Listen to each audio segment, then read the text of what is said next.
Gal pals, girlfriends, BFFs, no matter what you call them, friendships play a major role in the lives and happiness of women. Here with tips on how to be a better friend, we welcome back the author of Table for 51, Lessons Learned from Sharing Meals Across America, Shari Leid. It is so nice to see you. It's great to see you too. You know, this is the first time I've been here where it's been kind of rainy. Oh, well, welcome. You're our sunshine so many other days when you come visit us. Well, let's talk about just how important these female friendships are, because when we do fill up that cup for ourselves, it's so good, but it can be hard to find the time.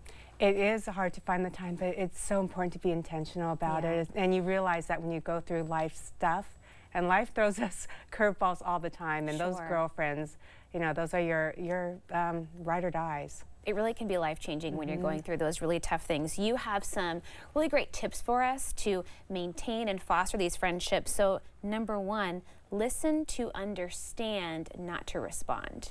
Yes, That's I so think important. that's one of the key things. Yeah. Listen to understand versus listening to respond. And in the book that you just mentioned, I went around the country and sat with women, and I learned what a difference it makes to sit there with the mindset that I'm going to just listen here to understand this person. Yeah. Not thinking about what am I going to say next, what's my next question, how am I going to pivot the conversation, just kind of marinating sometimes. And it makes it so much more interesting. And it really, and I find that you get the same back. This energy you put out there, you get the same back. That's so true. Okay, the next one is don't keep score. We can all be guilty of that sometimes. Yes, it's really, really easy, especially with social media. Yeah. You know, this is not just something that teenagers have problems with. You know, I hear it from my girlfriends as well when they're looking at social media. Not to keep score. That's not what life's about. No, we're all living such different experiences, and the social media of it all, you don't know what's going on behind closed doors, or that's kind of a highlight reel that we have to remind ourselves. This is a great one. Reach out first. Yes, and it could be so hard. Sometimes, you know, it kind of goes with that keeping score, and you think, wow, why am I always the one to reach out? Well, maybe it's because you're the one that has the ability to. Yeah. You know, sometimes some of us have been raised where we're not used to making the first move. And sometimes, even though this is not necessarily gender specific, sometimes women are, you know, from our dating lives, we're not used to asking someone out first, even a friend. That's true. So make the first move. It's okay. It's okay to be uncomfortable a little bit. You got to put yourself out there. Yes. That's how great things happen. And it gets more, one of my guy friends said, actually, when he started dating, he was like, I just got used to getting rejected, so I started making the first move all the time. And so the more practice, the easier it gets. There you go. Okay, now this kind of goes into that. Invite someone to your home. Do you feel like sometimes we don't want people to come over because it's messy, it's not perfect, I don't want you to see the tornado in my house right now? Yes, and we set this up, and there's something just magical about being in somebody's home. It's such a gift to be in somebody's home.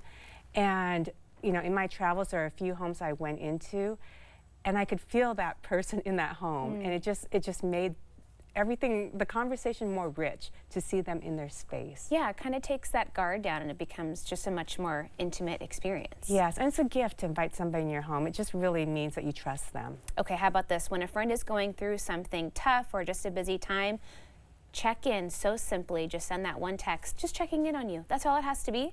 Yes, just checking in. And you know, if you know they're going through a tough time, say, hey, I'm going to check in from time to time. No pressure to respond. Oh, that's so great. And then the ball's in their court.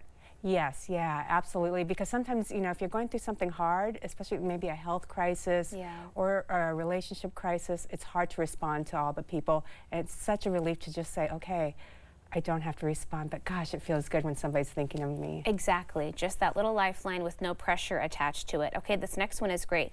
Celebrate without comparison. That's a good thing to remember. Yes, you know, I recently joined a speaking group. I started professional speaking. It's a new group to me, and I'm amazed at how many people celebrate each other's small wins or big wins even. And I thought, wow, these are my people. And even though we're both going, you know, we're all going kind of for the same gigs, the fact that we're celebrating each other, it turns around, and then we're, because people only want to hire you for one time, and they need someone else, and they're offering, their friend who just celebrated them. So celebrating your friends, it'll come back. It pays. Yeah, it goes back to the not keeping score thing, right? You do have the ability to uplift the people around you, and it doesn't take anything away from you. No, it just adds. It just adds. Okay, I love that. Okay, here's one more. Show up on time and follow through on commitments. This feels like something we've been talking about a lot lately. Yeah, and it's tricky because I know people get a little tricky on time-sensitive stuff because there are some people that run late. I'm very time-sensitive, and so I've had to, one, have grace, but two, I was talking to one of my friends who runs late, and she said, and I told her, well, I think of it as a gift. If you really value your friend, you value their time. So showing up on time is really telling them, I value your time. Yeah. And she said, I never thought of it that way. And when I think about it that way, okay, that makes sense. And I'm going to try because I didn't realize that's the message the other person might be receiving. And how great is that you had one simple conversation and were able to cut through that and not so complicated. Yeah, and it wasn't blame or anything. It's just, this is a gift when you show up on time. You're valuing their time. That's so beautiful. Well, it was so nice to see you. Thank you so much for stopping by again. Yeah, thank you. It's always great. Rain or shine. Rain or shine. We'll see you again soon. Okay, Shari's book again is Table for 51. We'll have more information on our website at katu.com. We'll be right back with more Afternoon Live right after this.